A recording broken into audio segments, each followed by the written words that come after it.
Stephan Winkelmann, bonjour. Merci d'accueillir Monaco Hebdo chez vous, ici, chez Lamborghini Monaco.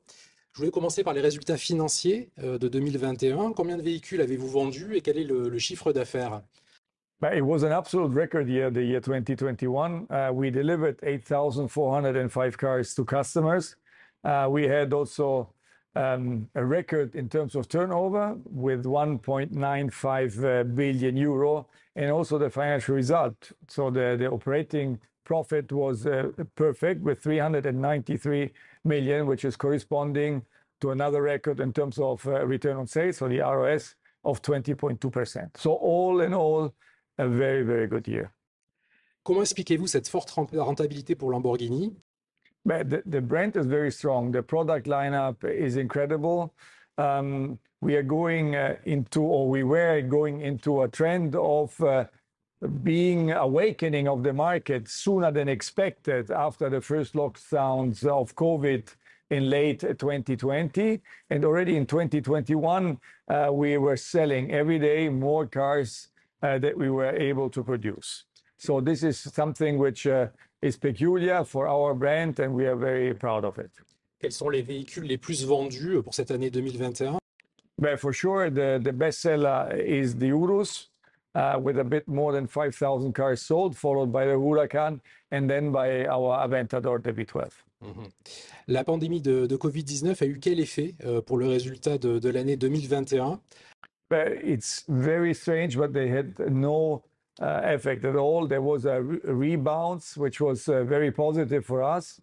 So every month we were selling more cars that we were able to produce. And this is ongoing. As we speak, also the first quarter of 2022 was a record quarter, and we are very proud of this. Est-ce que la pénurie de semi-conducteurs a eu un effet pour Lamborghini? In 2021, we had the advantage that despite the shortage of the semiconductors belonging to a big group like Volkswagen, we were benefiting from the fact that we are a small brand with high margins. So we were prioritized in the supply by our mother company. So we had no problems. La guerre en Ukraine a eu quel impact pour votre entreprise? Well, there are two impacts. First of all, we put our business in Russia on hold, so we are not selling cars and spare parts anymore. On the other hand, we have an important supplier in Ukraine, in the western part of Ukraine. So at the beginning of the war, we had here and there some closing of the line of the Huracan. But today we are luckily in a position that we have no drops in production due to the war in Ukraine. Votre programme d'électrification va coûter 1,8 milliard. Pourquoi Lamborghini a fait ce choix? It's clear that the legislator is pushing every manufacturer to change the habits. Our priority is, yes, to go hybrid in the years 23 and 24, exactly by investing the 1.8 billion we were talking about. But we have to keep the promise to our customers that the new generation is not only more sustainable, but also more performing than the actual one. En quoi va consister ce programme d'électrification? The year 2023 will have the first step, so the hybridization of our V12, of the follower of the Aventador. It will be a new V12 with a plug-in hybrid system. Then in 2024, there will be the hybridization of the Urus. And last but not least, at the end of 2024, there will be the complete new Huracan. Also, this car will be hybridized. And then in 2028, so at the end of this decade, we will have a fourth model. And this will be the first Lamborghini, which will be all electric. Alors, vous êtes revenu à la tête de Lamborghini en décembre 2020, après presque 4 ans à la tête de Bugatti, 2 chez Audi Sport. Est-ce que votre principale mission aujourd'hui, c'est justement de parvenir à une électrification d'ici 2030? No, it's not. What we are looking into is to, to ferryboat the company into a sustainable future. This, yes, we are looking to divide the lineup. So the super sports cars, we want to maintain hybrid as long as possible. If there's an opportunity also after 2030 to continue to build hybrid cars because of synthetic fuel maybe, this is a good opportunity we will look into. And on the other hand, the more versatile cars, so the more daily drivers like the Urus, and then the fourth model, we're looking into being full electric. We still have time to decide which way to go, because this is also depending on how the legislation is going to change, and if synthetic fuel is something which is going to be accepted. Je voulais aussi vous demander comment est-ce que vous allez convaincre ceux qui achètent une Lamborghini pour profiter du bruit du moteur d'acheter un véhicule électrique? But the first step is plug-in hybrids. So the peace of mind is that every car will have an internal combustion engine, so that the sound will stay and will be a new one, a very positive one. We are working, when it comes to full electrification, on a new sound, which in my opinion is very promising. I hear the first samples, but we have a lot of time to work on this. And I think that our customers and the people in general, also because new generations are coming in, younger generations, which have a different mindset. So we think that this is going to be positive for the brand also in the future. Je crois que votre première voiture, donc 100% électrique, est attendue pour 2028. L'électrique vous permettra-t-il d'atteindre votre objectif de marge, je crois, qui est fixé à 25%? But this is the plan. It's clear that when we speak about the investments on the future, we have a clear plan. There is no dream world which we are living in, so we have to be consistent. And the market has to help us for sure. The market is very strong, but even if the market would not be as strong as it is today, we would still hit our targets. But let's say in economy and in the work of a company, you cannot look at short terms, but you have to look at medium and long term. And we need to do this investment, and we are confident that we are going to achieve the ROS of 25%. La filière de véhicules classiques avec des moteurs thermiques, est-ce qu'elle est condamnée? Est-ce qu'elle va disparaître? I don't think so. I'm sure about that. There are rules already today in place for those type of cars. The big challenge for the future is that we have to change everything as our company to stay the same, to stay as attractive as we are today.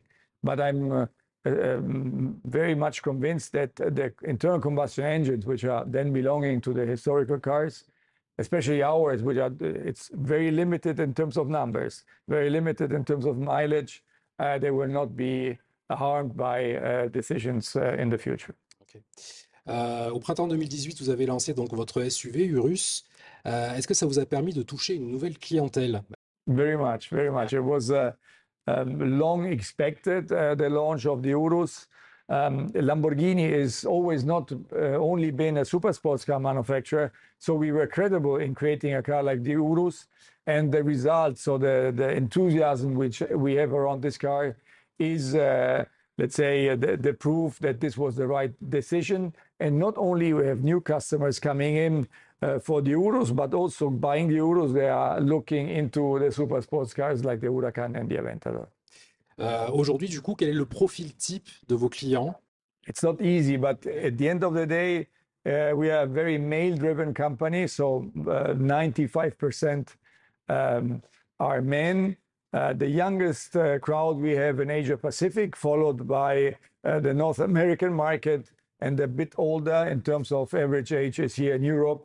But we have a lot of people which are already buying their cars in the 20s. We have more and more young people stepping in. The majority are entrepreneurs, or they are movie stars, rock stars, or sports stars, athletes. So we have a bit of everything. They're very conscious about what they're buying, and this is good for us. Alors, je crois que vous allez abandonner le V12 sous sa forme actuelle. Sans lui, comment est-ce que vous allez faire pour vous différencier de vos concurrents? We will have a complete new V12 on the Aventador follower with a battery, so with a hybrid system, a plug-in. And so we already know the first reactions because we're already talking to customers, to our partners, like here in Monte Carlo.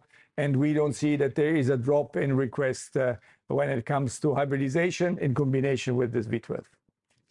Je crois que vous avez déjà mené un projet de NFT. Je voulais vous demander si vous alliez en faire d'autres. So we've done two so far, which is a good pick because we have the artists, but also customers approaching us to ask us to do NFTs. We did these two attempts. They worked fine. Now we are very careful in doing the next one, but we will continue to do so. Je voulais vous demander aussi quels sont les nouveaux modèles prévus pour 2022, que ce soit avec des modèles traditionnels ou hybrides. So the year 2022 is the last year where we are going to have internal combustion engine cars only. We will have 3 cars launching. The first one is the Technica, which we launched last month in New York. We will have in the summer an update of the Urus, and then later in the year we will have another version of the Huracan coming up. And these are the last ones with internal combustion engines only. Alors on est à Monaco ici, il y a bientôt le Grand Prix de Formule 1, donc je suis obligé de vous poser la question. Est-ce que Lamborghini s'intéresse à la Formule 1? Is Lamborghini interested in Formula 1? But we have, the founder Ferruccio Lamborghini always said, don't have to prove on the racetrack that we are building the best cars. I think that these things are not valid anymore. So we engaged in motorsport already since more than a decade. And the results are very positive. We are doing one-make races, race series like the Super Trofeo, which is very successful all over the world. And then we have GT racing. And we might plan something new, but we are not, for the time being, interested in Formula 1. Je voulais vous demander pour terminer, quels sont vos objectifs pour 2022, notamment en termes de chiffre d'affaires? Qu'est-ce que vous visez? We had a record year in the first quarter in 2022, but it's very difficult to make a forecast due to the new geopolitical situation, due to the macroeconomic indicators which are turning negative. So it's very difficult. We are very solid. So we are positive in the thinking, but very cautious in making forecasts. Merci beaucoup. Thank you very much.